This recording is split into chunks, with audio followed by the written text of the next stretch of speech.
Have you ever had to smile when you were breaking inside? Felt a crowd cheering for a version of you that isn't real? Have you ever walked away from everything you've ever known? Not because you wanted to, but because you had to? This isn't just a story about a boy band. This is a story about a rescue mission. Harry Styles didn't just leave One Direction to go solo. That's the easy story, the headline, the one they want you to believe. But behind the perfect hair, the billion-dollar tours, and the manufactured smiles was a war, a silent, creeping suffocation. This isn't about fame, it's about the price of it. It's about the slow, grinding pressure that can turn a dream into a golden cage. It's about the guilt they use to keep you in line, and the fear of what happens if you ever try to leave. Because here's the truth they never put in the magazines. Harry Styles didn't choose to leave One Direction. He was escaping it.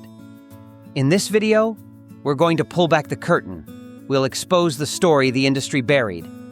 You will see the hidden signals Harry was sending for years, the coded messages in his lyrics that everyone missed, the silent power struggles that were tearing the world's biggest band apart from the inside out.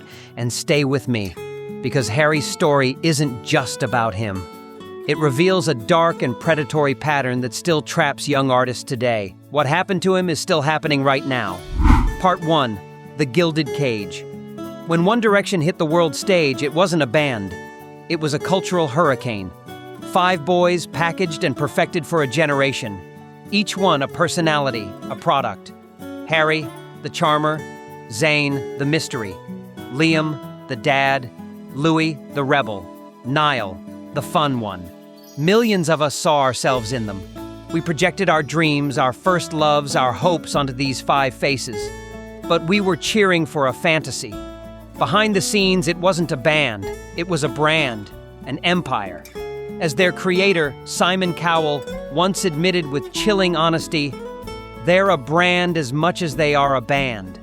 A brand needs control, total control. Every tweet, every answer, every relationship, every friendship, managed, scripted, approved. For a 16-year-old kid like Harry, this wasn't protection. It was a prison. The walls weren't made of steel. They were made of contracts, of expectations. And worst of all, they were made of love. The love of millions of fans, weaponized to ensure compliance. But that carefully built prison had a flaw. It assumed all the prisoners felt the same way. They didn't. Part 2. The Silent War. While the world saw brotherly harmony, a silent divide was cracking the foundation. Their dreams were no longer aligned. Zayn, suffocating under the weight of it all, later confessed the devastating truth. I think I always wanted to go from the first year, really. I never really wanted to be there in the band. Think about that. 5 years of pretending. On stage, Harry and Zayn shared microphones. Off stage, they shared a private jet in almost total silence. Insiders paint a picture not of screaming matches, but of something far more chilling. A quiet, professional emptiness. An anonymous former staffer confessed, they stopped talking unless a camera was on. They were living completely separate lives, even when they were standing 3 feet apart. Harry, the so-called frontman, was becoming the most isolated of them all. Trapped between a public that adored him and a band that was slowly drifting into 5 separate orbits. But the label, the machine, they demanded one thing: brand harmony. They didn't need them to be friends. They just needed them to look like friends. As long as the stadium sold out, the silence in the dressing room didn't matter. But it wasn't the loneliness that pushed Harry to the edge. It was the machine itself. Part 3. The treadmill to nowhere. One Direction wasn't a tour. It was a military operation. 4 albums in 4 years. Endless world tours. Promo, interviews, meet and greets. Days were scheduled down to the minute. From the hotel gym to the stadium stage, there was no room to breathe, no room to think. Harry described it perfectly. It was like being on a treadmill you couldn't get off. Now imagine that treadmill is set to an impossible speed, and if you stumble, the whole world is watching, ready to judge, ready to point. The exhaustion was brutal, a bone-deep weariness that no amount of sleep could fix. because it wasn't just physical, it was spiritual. But exhaustion was not an approved emotion. Whenever he hinted at burnout, the machine had a ready-made answer, a powerful tool of control. Guilt. Think of the fans, Harry. You're living the dream. Don't you know how lucky you are? It's a brilliant form of manipulation. It frames your suffering as selfishness. It turns your burnout into betrayal. It's a whisper in your ear that says, "How dare you feel like this is a nightmare?" But the guilt, as powerful as it wasn't the most dangerous force at play. The real danger came when he tried to grow. Part 4. The crime of ambition. As Harry matured, an artist started to wake up inside the pop star. He didn't want to sing the same safe, focus-grouped pop songs anymore. He was listening to Fleetwood Mac, David Bowie, the Rolling Stones. He was writing. He was evolving. But in a machine, evolution is a malfunction. The brand was worth billions. And any deviation, any change, was seen as a threat to the bottom line. This created a new, toxic tension within the band itself. The machine needed a hero for the next chapter, the inevitable solo career. And it was quietly grooming Harry for the role, whether he wanted it or not. Whispers turned into resentment. Insiders reported that members, like Louis, felt sidelined as Harry's image was increasingly elevated. It was a silent Cold War, fueled by the very system that created them. It didn't have to be this way. They were friends, but the machine's strategy was to divide and conquer. By singling one out, it controlled them all. He was being pushed into a spotlight he didn't ask for, and being punished for it at the same time. But the final, soul-crushing blow didn't come from inside the band. It came from the cameras that followed his every move. Part 5. The performance of a lifetime. By 2014, Harry Styles' personal life was no longer his own. It was a product, a storyline, a tool for narrative engineering. His relationships became a media spectacle. But were they real? Imagine your first date, but it's scheduled by a publicist to coincide with an album release. Imagine a difficult breakup, but you have to keep smiling for the cameras for another 3 weeks to maintain the narrative. This wasn't a life, it was a performance. Harry hinted at the deep discomfort this caused him, saying in a later interview, "You feel like you're not really living your own life." That's the ultimate psychological toll.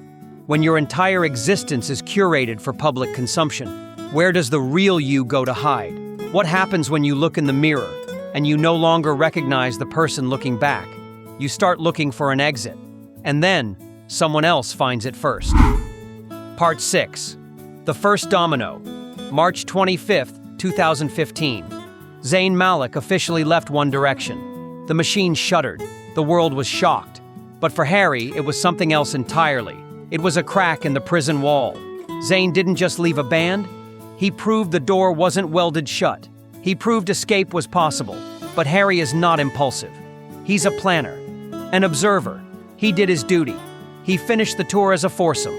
He smiled for the cameras, sang the songs, and played the part. But privately, the clock was ticking. A source close to his team revealed, the moment Zayn left, Harry's team started quietly planning his exit strategy. He just had to wait for the right moment. He saw the escape hatch. Now he just had to survive long enough to reach it. Because Harry's decision wasn't about a better career. It was about survival. Part 7. The Unseen Collapse. What the world saw was a charming superstar. What they didn't see was the private breakdown. The insomnia wasn't just sleepless nights. It was staring at a hotel ceiling at 4 a.m., wondering if this was all his life would ever be. The anxiety wasn't just nerves. It was a physical tightening in his chest before every single interview, every time he had to put on the mask of Harry Styles. He was creatively suffocated. He was emotionally exhausted. As he later confessed with heartbreaking simplicity, "I was losing touch with who I was." He was the world's most famous stranger to himself. And that's when he confronted the terrifying choice every trapped artist eventually faces. Do I stay and let the machine consume what's left of me? Or do I run and risk destroying the very thing that made me? And then, he didn't just walk through the door. He kicked it down. Part 8. The Leap. When One Direction announced their hiatus in 2016, it was framed as a temporary break. For Harry, it was a declaration of independence. He didn't run to another pop producer. He didn't try to replicate the formula. He ran towards himself. He surrounded himself with the artists he truly admired. He dove into the sounds of classic rock, folk, and psychedelic pop. He wasn't chasing hits. He was chasing authenticity. His first solo album was an act of defiance, a raw, personal, artistic exorcism, and its lead single, the epic 6-minute ballad Sign of the Times, was his mission statement. It wasn't written for the charts. It was written as a goodbye. He said it himself. The song is about leaving something behind, about moving on, even when it's painful. With that one song, Harry Styles, the pop star, died, and Harry Styles, the artist, was born. The final reveal. But here is the final, crucial piece of the puzzle, the part everyone misses. Harry Styles didn't leave One Direction to become a bigger star. He didn't leave for money, or ego, or ambition. He left because he was in a burning building. He walked away from the biggest band on the planet for the same reason a prisoner digs a tunnel, for the same reason a castaway builds a raft. It wasn't a career move. It was a survival plan. Like Britney before him, like Amy, like countless others who were too young, too bright, and too profitable, he faced a choice: lose your soul or walk away from the machine that wants to own it. Harry chose to walk. Fame asks for your talent. The machine demands your soul. In the end, Harry Styles wasn't just escaping a band. He was escaping a future where he was rich, famous, and completely empty. He chose peace over applause, authenticity over adoration. He chose himself. The machine that nearly broke Harry is bigger and more powerful than ever. So I have to ask you, was Harry's escape a brave act of self-preservation, or did he owe more to the system and the fans who created him? Let me know your honest thoughts in the comments below. It's a debate we need to have.